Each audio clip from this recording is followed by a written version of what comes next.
ত্রিপুরার হাপানিয়া এলাকার 23 মাস বয়সী শিশু মনশ্রী চৌধুরী এক জটিল ও ব্যয়বহুল স্পাইনাল মাস্কুলার অ্যাট্রফি বা SMA নামক রোগে আক্রান্ত। শিশুটির জীবন বাঁচাতে এবং তার উন্নত চিকিৎসার জন্য বিপুল খরচ জোগাতে হিমশিম খাচ্ছে পরিবারটি।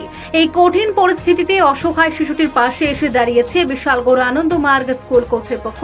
সমাজ ও মানবতার প্রতি দায়বদ্ধতা থেকে শনিবার বিদ্যালয়ের শিক্ষক শিক্ষিকা এবং ছাত্রীরা মিলে হাপানিয়া স্থিত মনশ্রীর বাড়িতে সশরীরে উপস্থিত হন।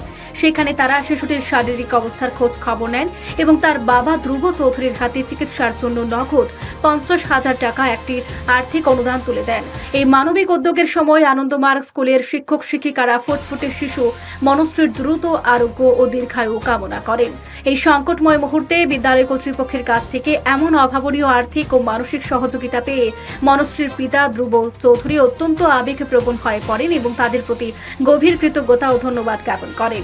এই বিষয়ে নিজের প্রতিক্রিয়া ব্যক্ত করতে গিয়ে বিদ্যালয়ের শিক্ষক শতদল আচার্য জানান, একটি নিষ্পাপ শিশুর জীবন বাঁচাতে সামান্যতম অবদান রাখতে পেরে তারা অত্যন্ত গর্বিত।